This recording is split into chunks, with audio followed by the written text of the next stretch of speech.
All right, y'all. We are on a short, a dark, witty psychological thriller, made by the same people who made The Test. Um, right now it is currently silent because there is a song playing in the background. I don't really care about copyright because obviously I do this for fun, but I am gonna let it play. It actually is a really good song. Hold on, I just finished.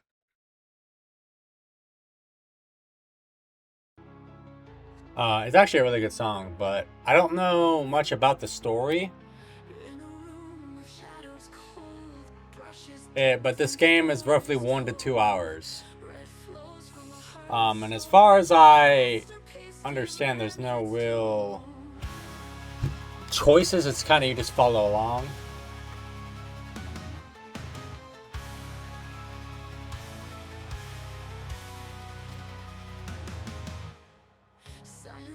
So I figured I'd just let y'all know this. Yeah, like I said, it's the same people. It does contain AI elements, but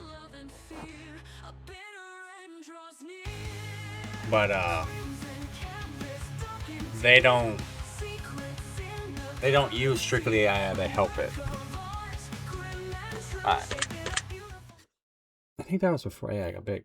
Gathered in the Twisted Titty Tavern, just on the edge of town, two dubious ruffians speak in hushed tones of underhanded ventures and ill-begotten gains.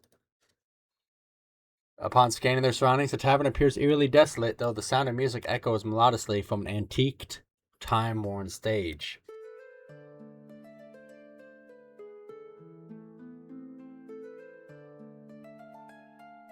Whoa, Ronnie. Did you see the chest on that bard? And that voice. It's kind of haunting. But in a sexy way, you know. Ronnie? Ronnie! You dumb or something? Huh? No. It's just... I don't know, man. Are you sure about this? I'm not sure about what. I don't even know what you're talking about. Are you sure we should be discussing business in public like this? Feels a little unsafe, Arthur. Unsafe? The hell are you on about? Oh, like... Shouldn't we meet somewhere more private? They look like they're fucking, from Mad Max. Look around, dingus! You see anyone in here? Place is emptier than a pauper's purse! What about the barmaid? Or that bar chick? And I think I saw someone drinking at the bar when we walked in, too. We're halfway across the tavern, Ronnie, and that bard's belting her pretty little face off and strumming that creepy yet mildly arousing tune. I think Arthur's freaked out. You really think anyone's gonna hear us? Come on, man. You've always been such a worrywart. You know your old pal Arthur ain't gonna let nothing happen to you. Yeah, but that's what you said about the Holtzman job. Look how that one turned out. Alright, answer me this, Ronnie. Did you die? Someone did. Okay. But did you? Well, no. But! And shut your lips, fathead! Have some faith in my guidance for once, will ya? Fine. But I don't want anyone to die this time, Arthur. If you follow my lead and do exactly as I say, no one will have to, Ronnie. Understood? I guess. Yatta boy. So what's the plan then? You got any job for us? What's with the tongues? They really are freaked the fuck out. I got a couple things floating around. All in due time, my friend. I don't really have time to sit around and wait, Arthur. If I don't score something big, and soon the boss man said he'd smash my sack in a nut butter. Yikes! Boss don't screw around, Ronnie.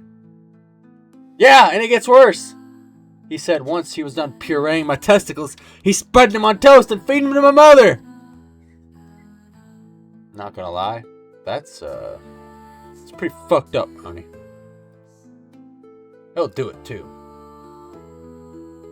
Yeah, I know he'll fucking do it, Arthur. Have you got a job for us or not? Let me see what I can do. I think I might have something. Here. I'll cover our tab and head on out. Don't worry, Ronnie. Everything's gonna be alright, got it? If you say so. If you find anything, Arthur, please. You'll be the first to know, buddy. Promise. Just chill out, relax, and I'll see you in a bit, alright? Hell, maybe you should go hit up that pretty Bard lass. Get your head out. Get out of your head for a while. Do you some good. Alright, well, maybe you're right. I'll probably head on out of here soon, you know. I'll see you around, man. Arthur swings around in his seat with drink still in his hand before guzzling the remaining dregs of his ale in a hurry. Arthur sets his empty mug down atop the table and with a nervous smile aimed in Ronnie's direction, begins to take his leave with curious haste. Oh no, don't parade his nuts, sir, please.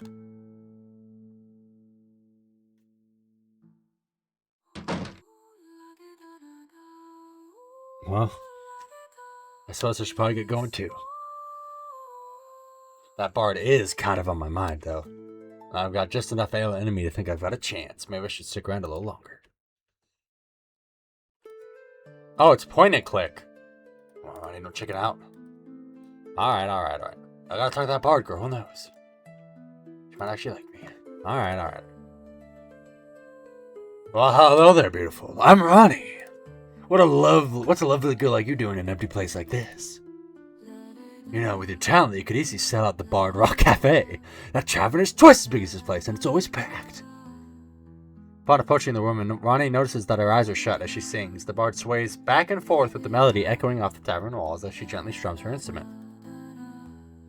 Entirely fixated on her performance, she pays no attention to Ronnie's presence.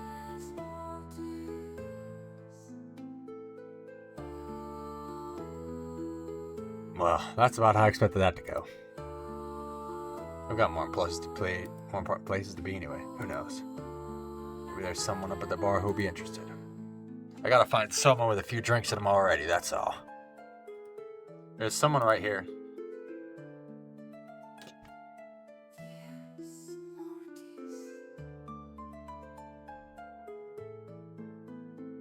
Oh. In the darkest corner of the tavern. What? In the darkest corner of the tavern sits a sopping... Let me try that again. In the darkest corner of the tavern sits a sobbing woman draped in holy attire. Tears run rampant down her cheeks and cries of anguish bellow from within. Empty air bottles pile around her as she takes a deep sip from her mug with a strange sigh. She buries her face in her hands and weeps. Whoa, I wasn't expecting this. Don't think I've ever seen a drunk nun before. What's the matter, lady? What you crying for? Can't forgive yourself for the latest sin? Or did the priest choose one of the better-looking sisters over you for Sunday fun day? The cloaked woman begins to raise her head from her hands and slowly turns to gaze at Ronnie, her glazed eyes locked with his. They share an awkward silence for a brief moment before the woman begins to speak in a low-toned, gravelly voice. You ask me why I weep, child? The distraught, inebriated woman pauses for a moment, eyes still locked with Ronnie as though she's peering directly into his soul. I weep for you. Huh? You don't even know me, lady. I weep for you, Ronnie! I weep for you! After a short and abrupt eruption of anger, the woman once again begins sobbing uncontrollably into her hands, stopping only long enough to intermittently choke down the occasional swig of ale. Ronnie stands stiff and silent in a state of befuddlement upon hearing the woman's ominous words. Whoa. Maybe you do know me, but I sure don't know you. Sister, you've given me the creeps. I'm out of here.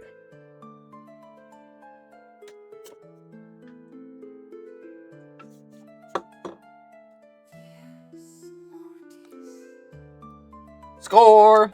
Looks like the barmaid is back. Time to work my magic.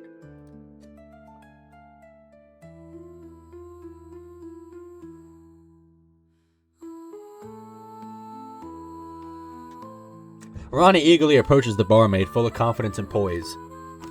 I've never seen you around here before, miss. You must be new here, because I'm certain I remember a face as pretty as yours. The barmaid blushes at Ronnie's forwardness, cracking a small but visible smile. That's very sweet of you to say. I actually just started here last week. I thought so. I wanted to ask you something. The barmaid pauses for a brief moment in sudden realization, as though she's just urgently remembered something of significant importance. Wait, you wouldn't happen to be Ronnie, would you? Well, that depends on who's asking, I suppose. Some guy came in here earlier and dropped something off for you. It's got your name on it. The barmaid presents a crimson-smudged envelope to Ronnie and passes it over the counter. Ronnie eyes the envelope cautiously before attentively accepting it. Ronnie opens the envelope to reveal a handwritten letter addressed to him. Ronnie begins to nervously read from the mysterious stained parchment.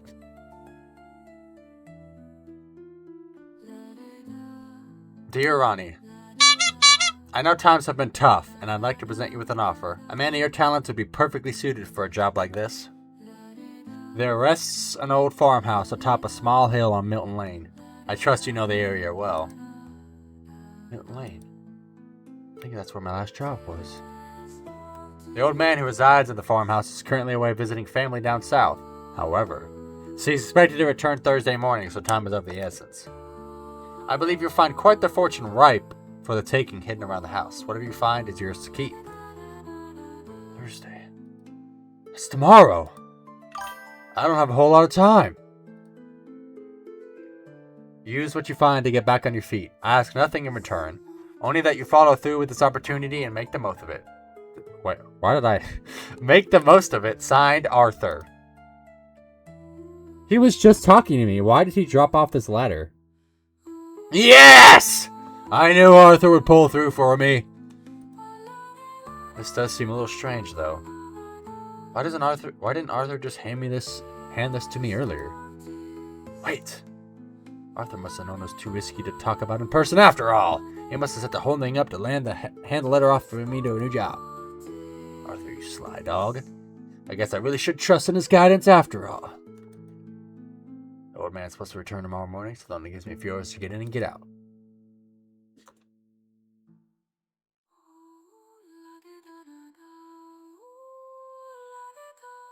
The barmaid smiles warmly at Ronnie with a glint in her eye before speaking with slight hesitance in her voice. My name's Sophia, by the way. I really like your vest. While the barmaid attempts to make conversation, Ronnie's eyes fixate on the letter, reading the last few lines over and over again and lost deep in thought.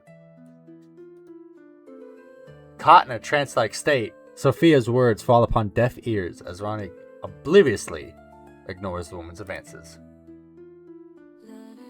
Is there anything else I can help you with, sir? I believe you were going to ask me something earlier. No time. Sorry. I gotta get going. Thanks, though.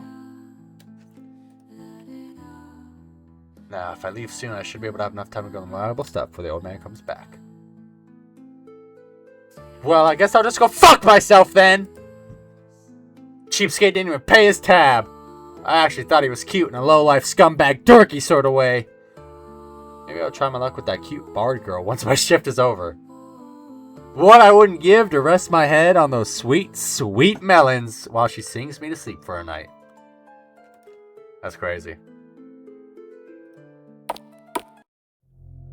The old farmhouse. After drunkenly staggering through the streets for several hours, Ronnie finally makes it to his destination. A dark, finely upheld farmhouse sits under the moonlight on Milton Lane, a place of recent and unwelcome history for Ronnie.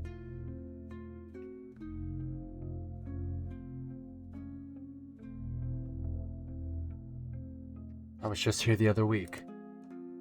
I had to run through here when fleeing the neighbor's house when the last job went sour. I really hope the old man isn't home. No one wants to be known as the guy who robs and kills old folks. I can still see the look of panic on that woman's face as she tumbled down the stairs. Her screams, they still ring so loudly in my ears. No, it's gonna be okay. This is gonna go nice and smooth, Ronnie. We're just gonna get in, get out, and never come back to this side of town again. I just gotta find the best way to get in this place.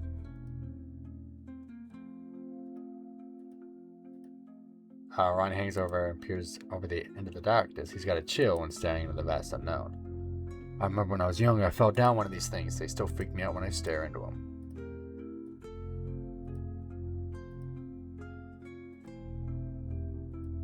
The one sign reads as follows. Welcome to Painter's Farm. Huh. Wonder why they call it Painter's Farm. Fastest way in would be break the door down. Might also alert unwanted company. I'll bet there's a key hidden around here somewhere. Is there anything I've learned about breaking and entering? 9 times out of 10, there's a spare key hidden somewhere on the property in case of emergencies. If I were a key, where would I be? The fuck was that? Hello? Is anyone out there?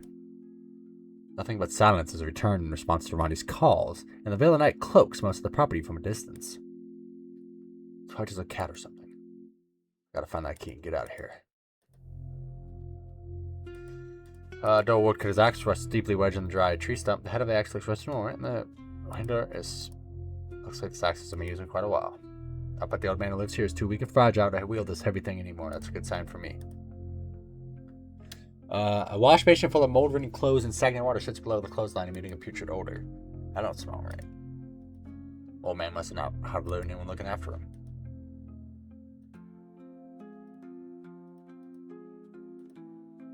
Old tattered garments and leather are shown across the clothesline. I think this old man is dead. Wait. Fire hasn't been burning for long. Well, this isn't a good sign. Someone must be out here. I'll have to keep an eye out. What the hell is this? After exploring the surrounding area, Ronnie comes across a small dirt-ridden doll sitting atop a tree stump. Well, if this isn't the creepiest thing I've ever seen, who put this doll here? And why? The eyes of the doll peer forward in a fixed gaze, and it seems to be covered in a dry crimson substance. Ugh, I hope that's not blood. Upon further inspection, the doll appears to be holding something in its hands. The hell is that? The abhorrent doll carries what seems to be a key, tucked neatly between its fingers. Oh, fuck off! The old man hides its keys on creepy dolls? What a weirdo. Man. I don't want to touch that fucking thing. After some intense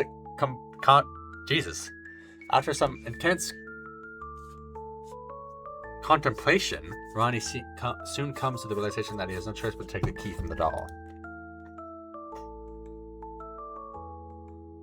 Fuck!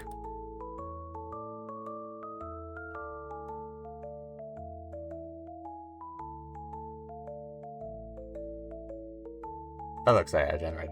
Ronnie reaches his hands towards the doll and grabs hold of the key. However, no matter how hard he tugs, the key won't break loose from the doll's grip. Yo! What's the deal? It appears that the key is stitched into the doll's hand. Ronnie suddenly realizes that in order to use the key, he's going to have to take the doll with him to the house. You gotta be fucking kidding me.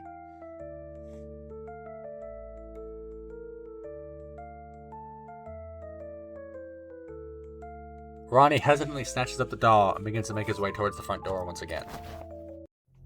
What the who the fuck stitches their spare key to a doll's hand? This guy ain't right.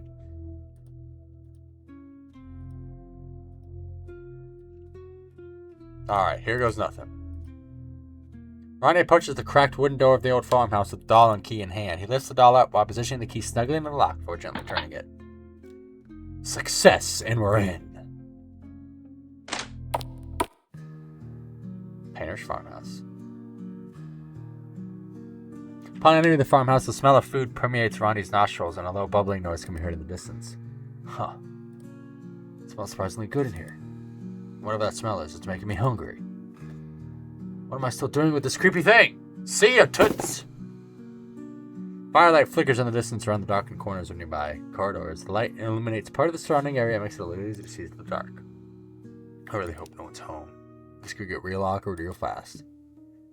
Maybe I should announce myself just in case. If I get a response, I'll hightail out of here and figure something else out.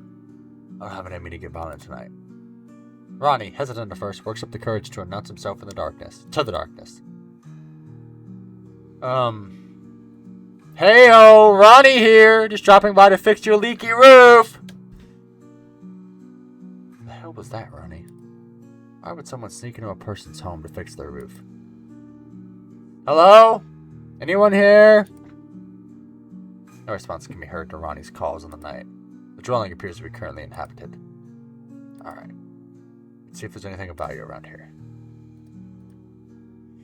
A large iron kettle hangs over the open flame as the contents within bubble furiously. I wonder how long it's been cooking for. Maybe the old man forgot about the fire before leaving.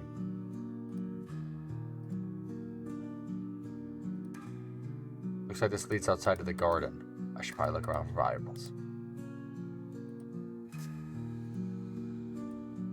A large, archaic door sits tucked in the corner of the room, barring entrance to the dwelling beyond. It appears to be made of old stone and various mounts cemented into the concrete slab. The door stands tall and immobile, however, there is to be a rusted iron lock holding it shut. There's gotta be some sort of vault. I bet this is where the old man keeps the good stuff. Wait a second, there's bones all over this thing. What the hell have you gotten yourself into, Ronnie? I really don't want to be here, but I don't have much of a choice. I've gotta find the key to this vault. Judging on the start with the last key hidden, wouldn't surprise me if this is hidden outside too, maybe. Who's there? My heart is in my fucking stomach right now. Something ain't right about this place. Large wooden crates filled with, blah, blah. Yeah, dude, there's fucking bloody footprints. I have more than enough. You don't notice that the fucking doll is missing, little bro?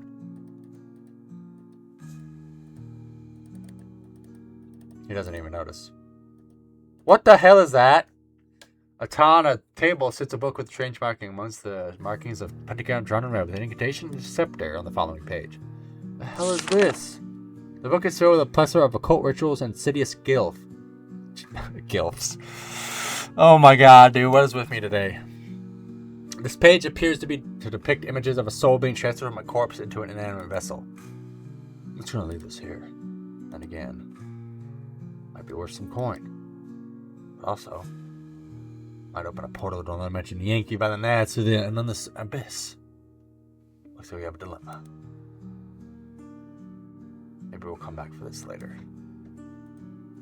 He obviously put his soul on the doll. The doll sits quiet and still on the stovetop with crimson tears streaming down its face. Both of its hands are extended towards Ronnie. One holds a razor blade and the other is covered in blood. What the? How did you? Man. As if things weren't already fucked up enough. Now tickle me Elmo has somehow gained sentience. I gotta find this key and get out of here.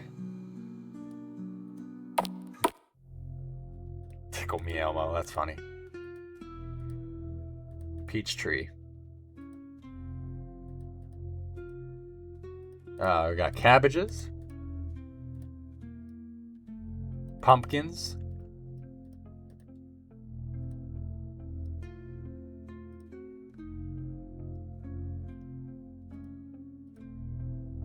I figured it was a scarecrow. Holy Jesus Christ, get me away from this motherfucker. Get me away from this AI-generated motherfucker.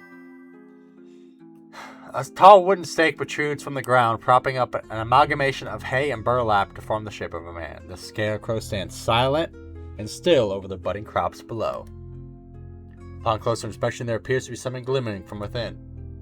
Well, fuck me running! That sure looks like a key to me. Ronnie extends his hand forward, gripping the key tightly while giving it a tug. The key breaks loose from the scarecrow's grip as hay hits the soil below.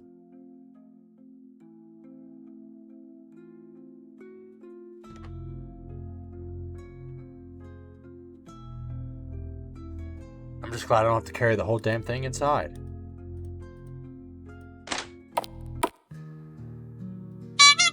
It's gone again. Tooth or paintbrushes. Let's check all the drawers. Empty.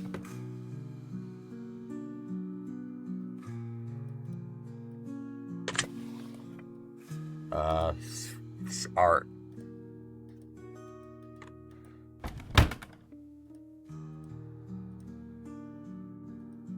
The doll sits perfectly still, resting quietly on the bed. It almost seems as though its eyes blink for a split second. Alright. This is freaking me the fuck out, man. I'm about to throw this little bitch in the fire. Breathe, Ronnie. Just breathe. Remember what you're here for. Oh, here goes nothing. Ronnie pushes the key into the heavy iron lock and turns it gently. Bingo!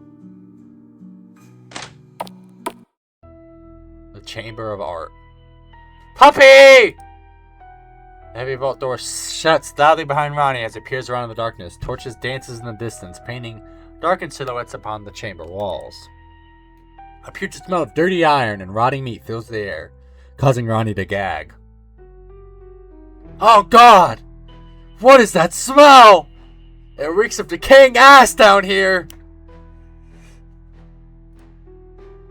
Within the dark damps of these chambers, a small fluffy dog cautiously stares at Ronnie. The dog has a tag on his collar that reads Mr. Chippers.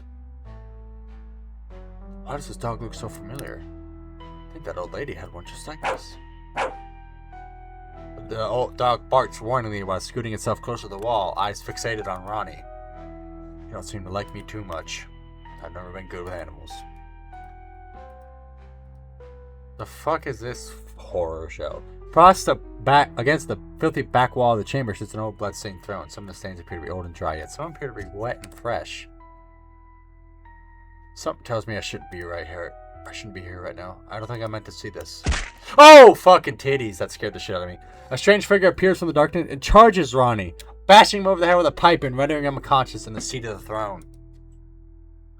Actually, I think you're right where you're supposed to be, Ronnie.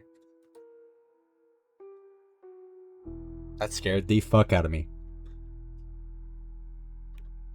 Several hours have passed. Ronnie begins to come out of his coma. His head throbs achingly from being blindsided and struck from behind.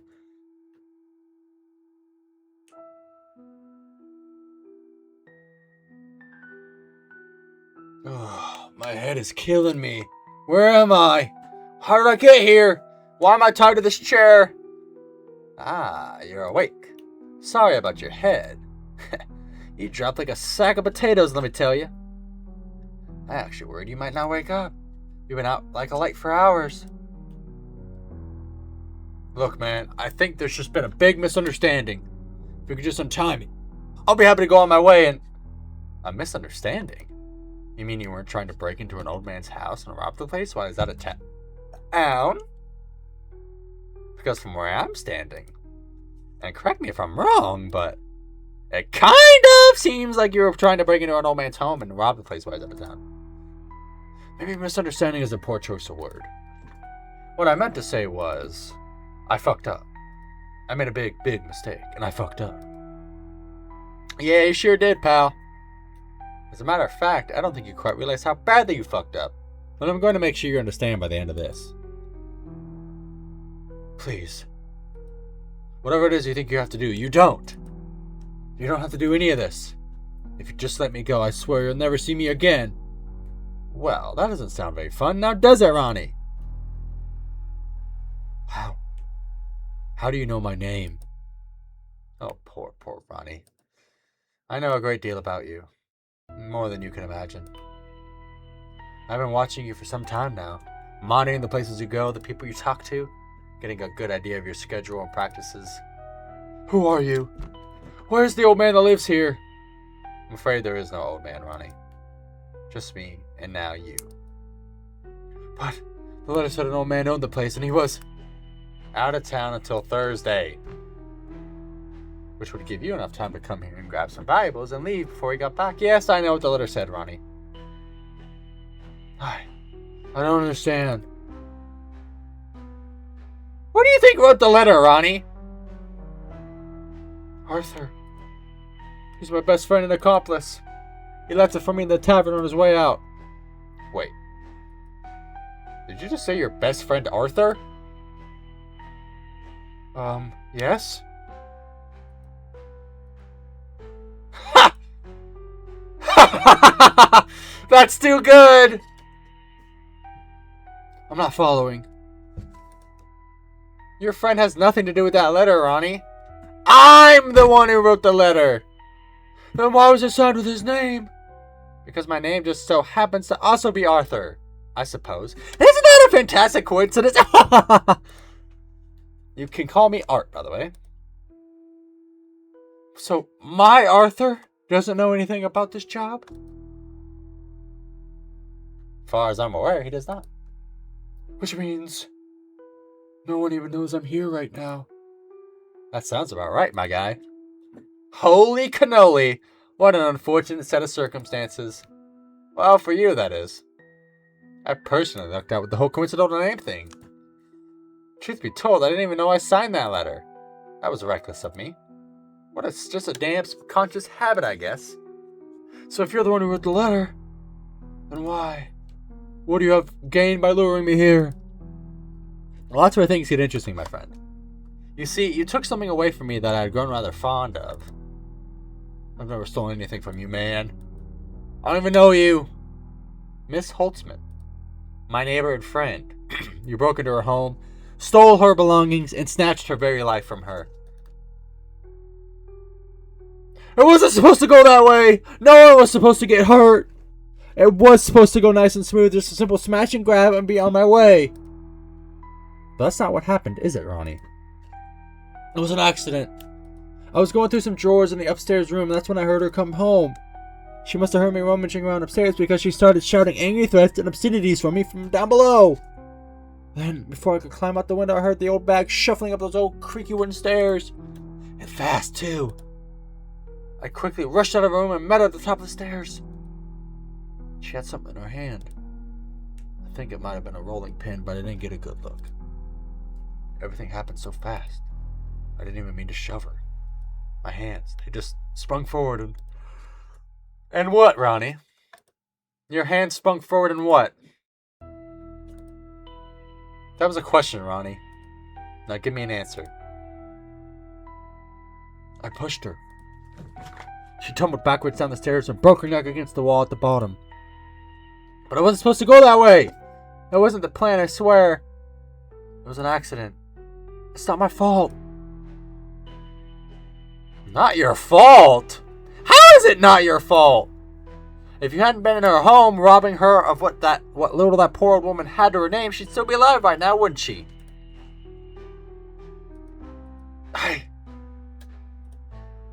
Wouldn't she? I guess you would, yeah. Good. We're making progress. I'm proud of you, Ronnie. It takes a lot to admit something like that aloud to a complete stranger. So, does this mean you're going to let me go?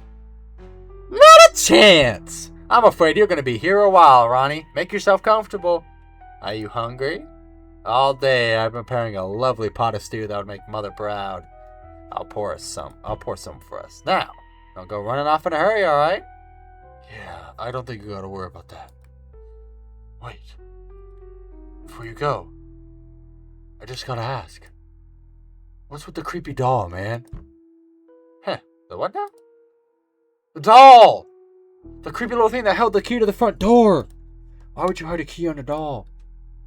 I genuinely have no idea what you're talking about, Ronnie. I placed a spare key on a tree stump near the well. Uh-oh. Is that not where you found it? You're fucking with me, aren't you? I even lit a fire nearby just so you wouldn't miss it. I'm gonna go grab us some stew now. Try to get some rest, Ronnie. I think that blow to the head might have done more damage than anticipated. Art gives Ronnie a playful wink before departing to fetch a bowl of stew from upstairs.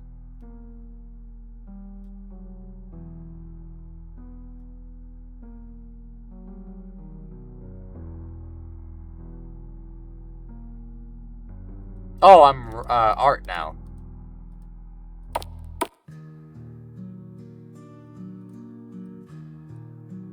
A doll sits perfectly at a large wooden table, bloodstains smeared upon its cheeks and across its lips. That's odd. This must be the doll Ronnie was referring to.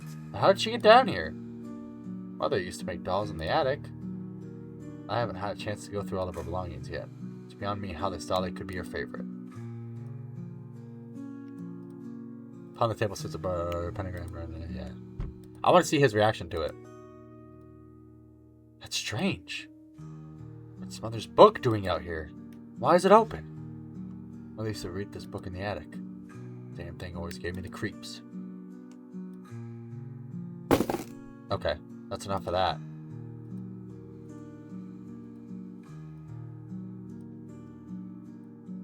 Alar, yeah. We need some bowls. Check the cabinet in the kitchen. I'll just take one of these for my guest and one small one for myself, and then I'll be on my merry way. Art carefully takes several bowls from the stack in the cupboard and places the rest back on the shelf. Thankfully, Mother cleaned these bowls before she passed. I haven't had the motivation to do any chores since she's been gone.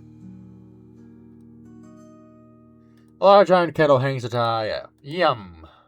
The stew smells delightful. Art carefully ladles a couple portions of soup from the boiling kettle into the bowls.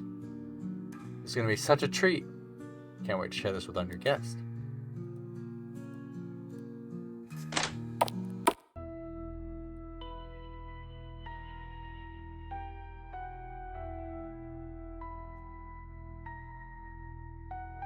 Well, hello, friend. I've returned with dinner, and I cannot wait for you to try. Upon looking at Ronnie's position, Art notices that the ropes that bind him have been tampered with. Still tied to the chair, it seems as though Ronnie has been making small progress towards breaking free, as there are fresh rope burns on his wrists that were not present prior to Art leaving the chamber.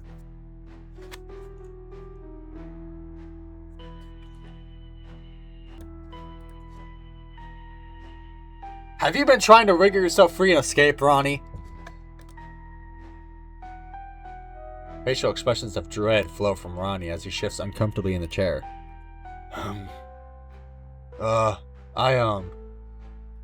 No?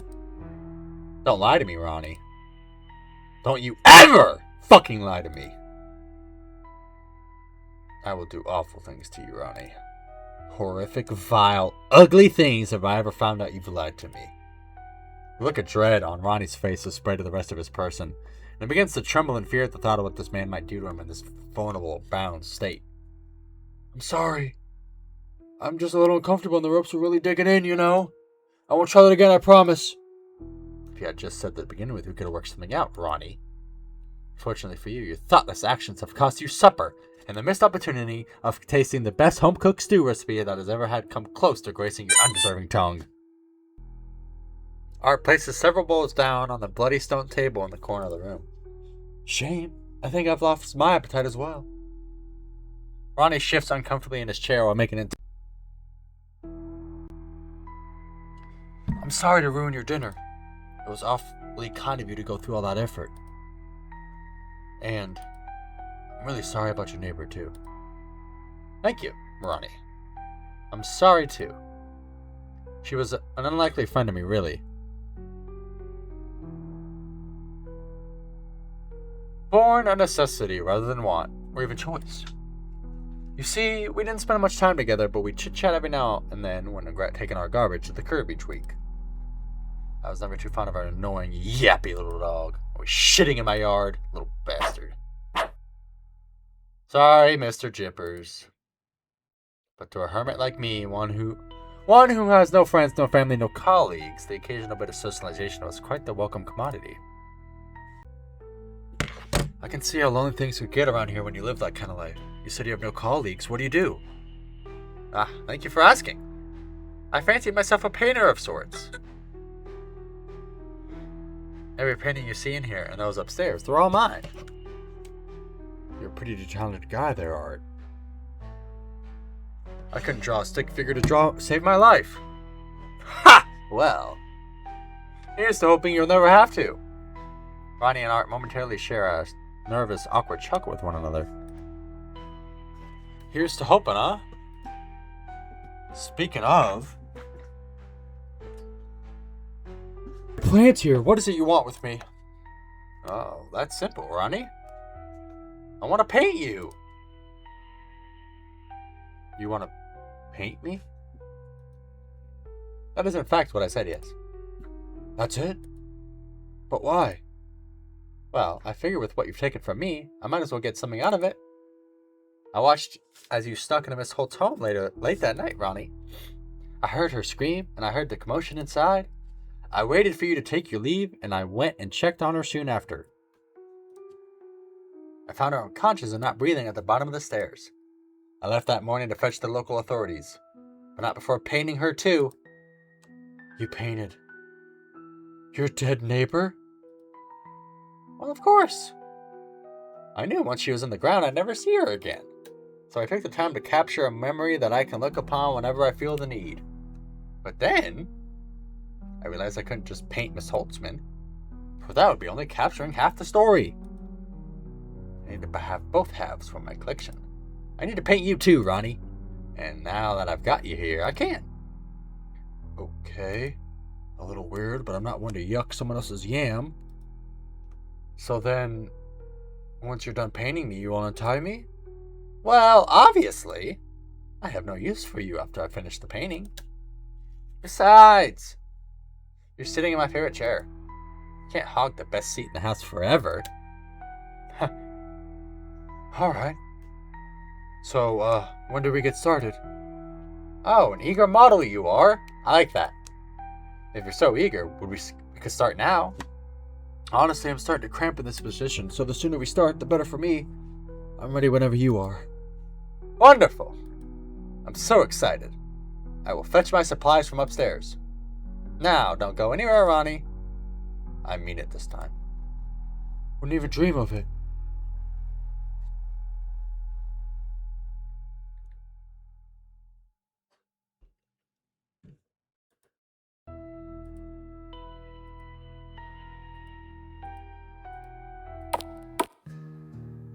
Alright, I'm gonna need a few things.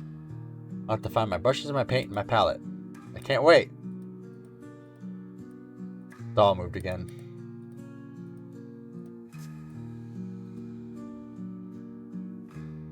The doll sits silent and still. She appears to be holding a small bowl of stew. Hey!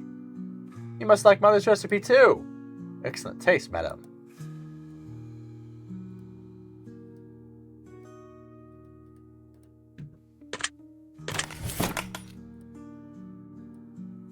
I'm going to need a few of these.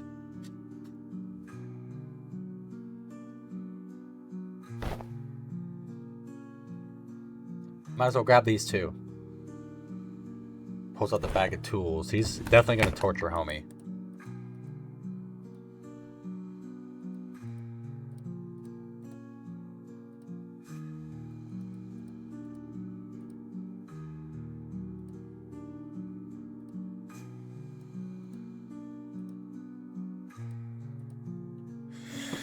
He'll grab the bottles of paint.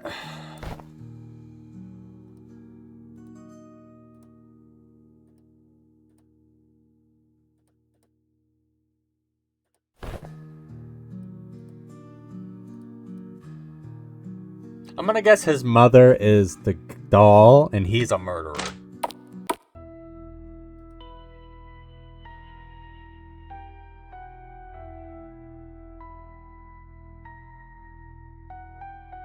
I have returned with my supplies. I cannot begin to tell you how excited I am for this moment.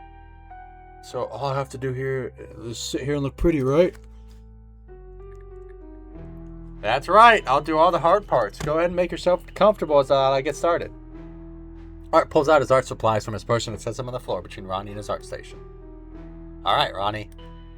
Stay perfectly still for me. Sure thing.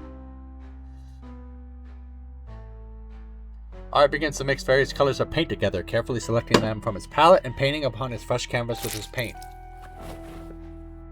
Each stroke of the brush creates a new layer of paint on the canvas, providing depth for the piece. Minutes quickly pass and soon turn into hours. The art begins to come alive with each new layer added. I feel like I've been sitting forever. How's it coming along there, Art? Oh, it's magnificent, Ronnie. Or at least, it will be when it's finished. I'm really starting to get cramped here. Are we almost done? You can't rush perfection, Ronnie. We have much work to do before we're through here. Can we maybe take a break then? I feel like these ropes are cutting off circulation to my nutsack. If we take a break, it's only going to take longer. Mind over matter, Ronnie. Mind over matter. I gotta take a piss, though. Mind over matter, Ronnie. You got this. How am I supposed to mind over matter my piss away?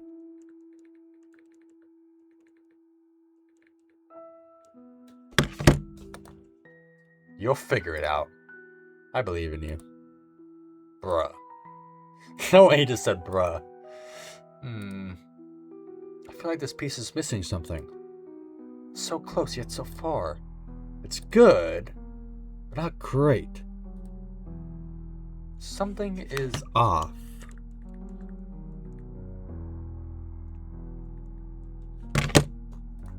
I can sense it.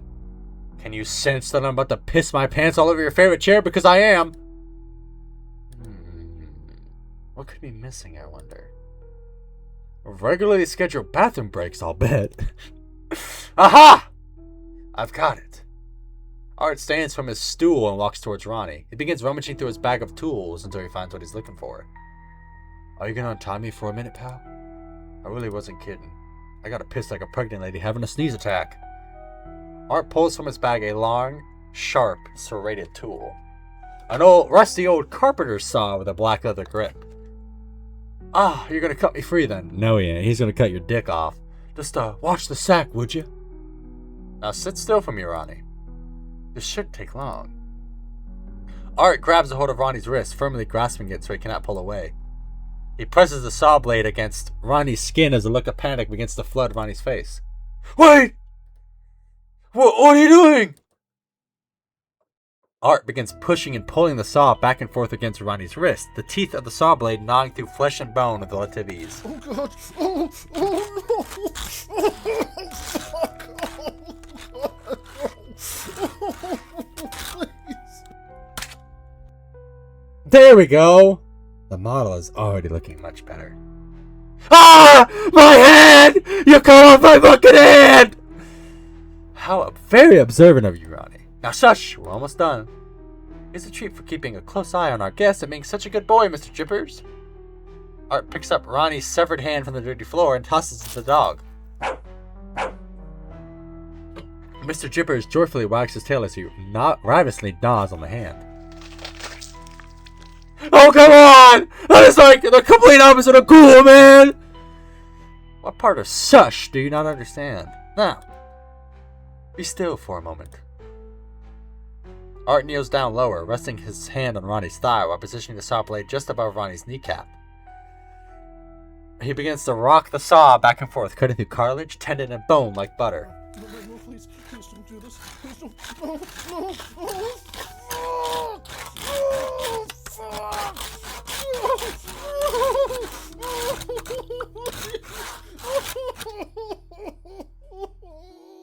God damn you! You freak! What have you done to me? Can't you see? I'm making you into a masterpiece, Ronnie.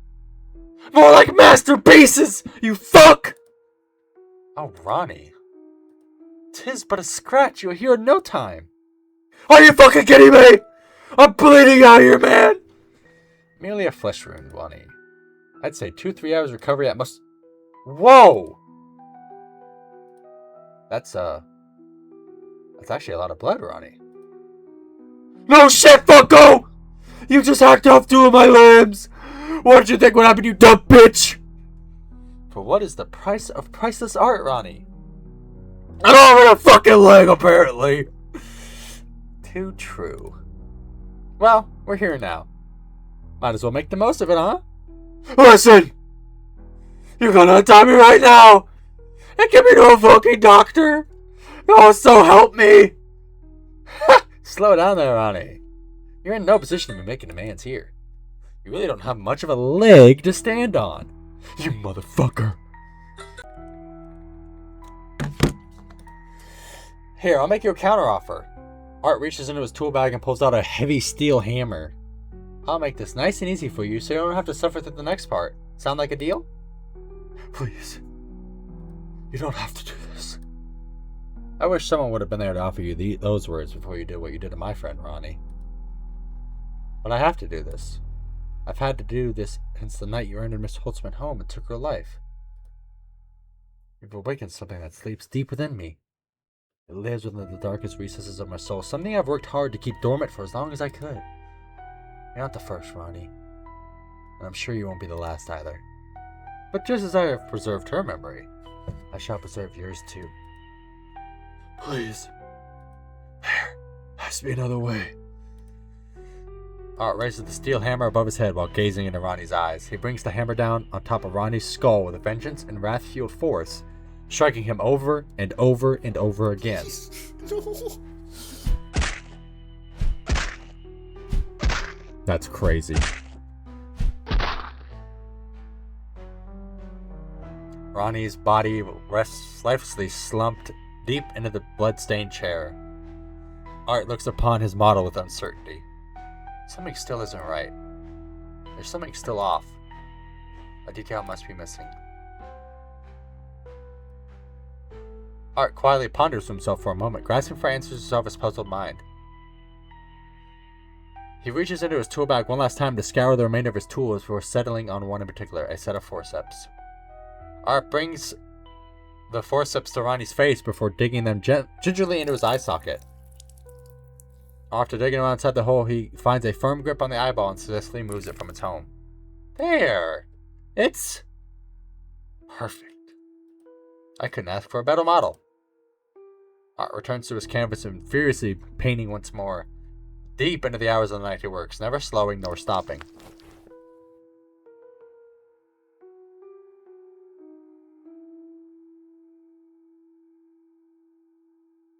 It is finished.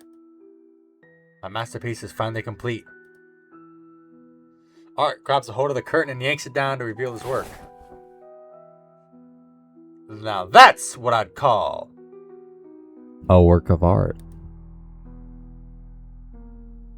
Art peers over at Ronnie's disfigured face, or body, mangled beyond recognition. What a disaster. You sure are a messy boy, Ronnie. But I thank you for your sacrifice. What the mess we have here. How am I going to clean all this? You wouldn't happen to be willing to lend me a hand, would you, Mr. Chippers? Mr. Chippers barks happily while wagging his tail.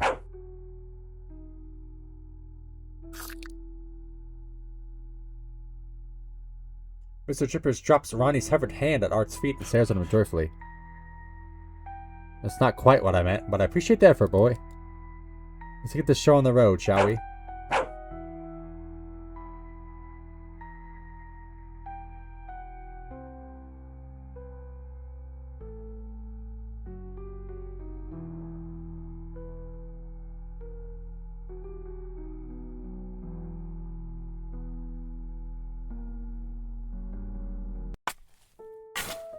The old farmhouse.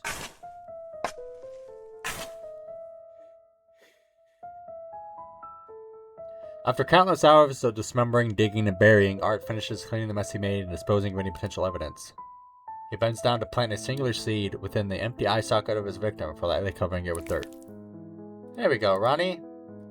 One day you'll grow to be a big, strong apple tree. In the meantime, you'll be doing wonders for my soil. So all of his plants are his dead people. It's been quite a night, but I feel mighty productive. I do say so myself. I haven't checked out my garden in a while. I should probably see how my plants and trees are doing before I hit the hay. Then there's the pumpkins. I cannot wait to make these into a lovely pumpkin pie. Cabbages. These will be great for cabbage soup. The peach tree. My second favorite tree in the orchard. One day, this peach tree will be as big as my apple tree. Fresh herbs.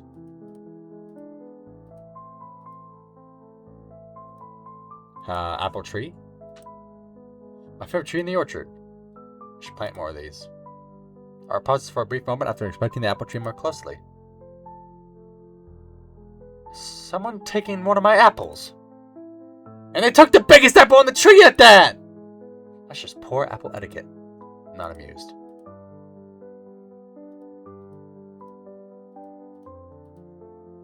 Onions.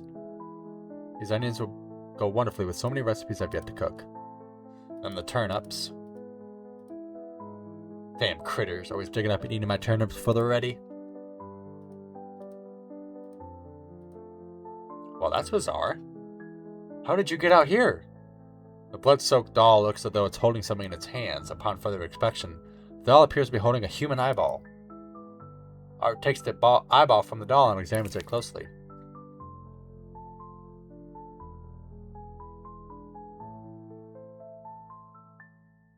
Well, this here seems to belong to Ronnie. How on earth did you get this?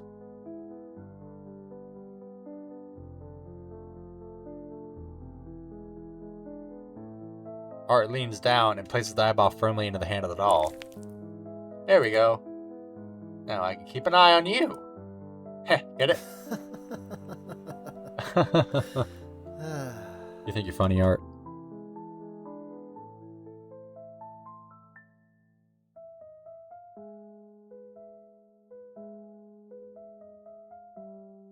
And that was The Tale of Art, a work of art. A creepy little story. I enjoy reading stuff like that, though.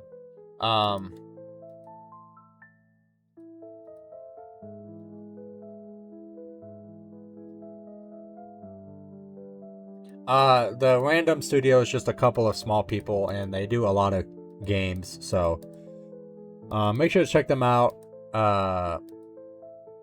You know, it's always a good time when we do. Alright guys, I will catch you all in the next game. Hopefully you don't end up Art's victim next.